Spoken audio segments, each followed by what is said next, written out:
Hey guys, how's it going? So in this video, I'm going to be planting some watermelon and cantaloupe seeds and some echinacea purple coneflower seeds in these seed starting trays. I actually like these ones because, like the little cell ones that, these actually, eliminate a step of transplanting, which are some mistakes you can make, so I recommend, these bigger ones. So I can, put them in here, and then they grow, and I can direct transplant in the garden instead of, doing more bigger pots and everything. I try to find these, but whenever I buy plants in the nursery, it comes in these pots, so do not throw them out. Always save them, because it saves you money and also doesn't recycle as many, it doesn't throw away as much plastic. And I'm planting purple echinacea, which is called, its real name is echinacea, but it's called purple coneflower, Harry Moore's. And then these seeds are pretty, I used these last season, I'll see if they're viable or not, but I'm going to be using my seed starting soil too.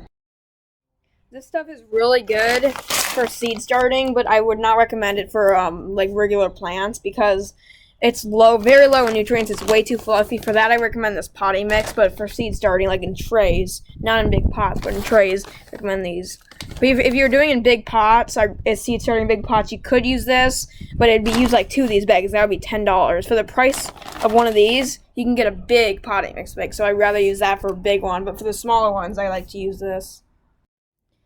At first, I thought these vining, melon and pumpkin and melons and all that could not be transplanted, but I looked it up on Google and I realized that you could.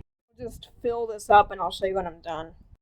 The thing I like about these, I filled them up, by the way. The thing I like about these seed starting trays and starting seeds in pots and besides direct selling, for example, my raised bed over there and my vegetable garden is full and my flower raised beds over there are all full, so I don't have space at this moment, but I can grow the melons in here to make them get big, and when those plants pass away in not a year, but when it gets too hot for some flowers and vegetables like cilantro and spinach and all that, and then they bolt and all that, I can put a fully not almost a full, a taller watermelon plant that's probably 4 weeks old in that raised bed, and instead of having to start from seed in that raised bed, so I can easily grow it can grow faster, so I can grow two things at once. And when that stuff's gone, I can easily pop one in instead of having to buy it, which costs $4.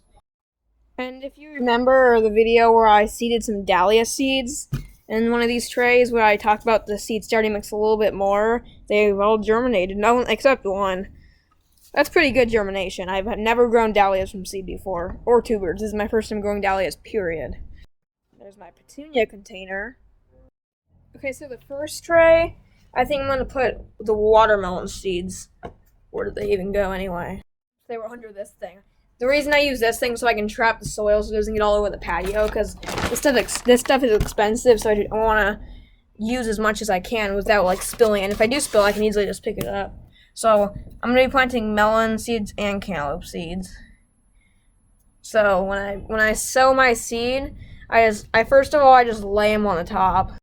So I got four more seeds, so I can fill each of them with a different variety instead of cramming both the melons together, so I can tell which one's which is which. Because when you have two melon varieties like cantaloupe and watermelon, they kind of look the same, like squash, zucchini, all those squashes, zucchini, and melon family stuff.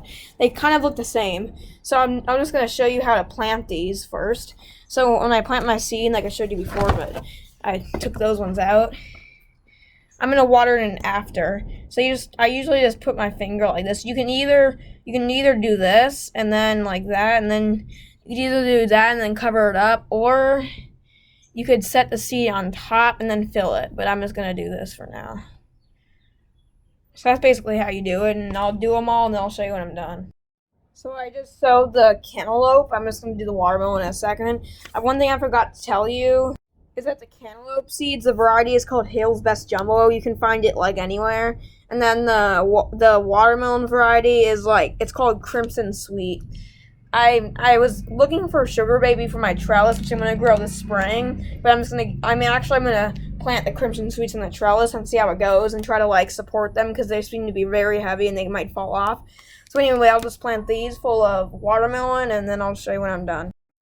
So I got them all done. I think I'm gonna plant the echinacea purple coneflower seeds later off screen, because I don't have any room for them right now. I do, but I'd rather do other things. I'll just see how it goes, because these things should, it says, for Marizung, which is the purple, it says March through October, so I'm going to wait a little while for these, because it might be a little too cold. And all my seedlings over there look really nice. A video coming out tomorrow is going to be a tour of all of them, so watch out for that one. So I thank you guys so much for watching. Make sure to subscribe if you haven't already. Comment below if you have any questions, comments, or suggestions. And I'll see you in the next video. Bye.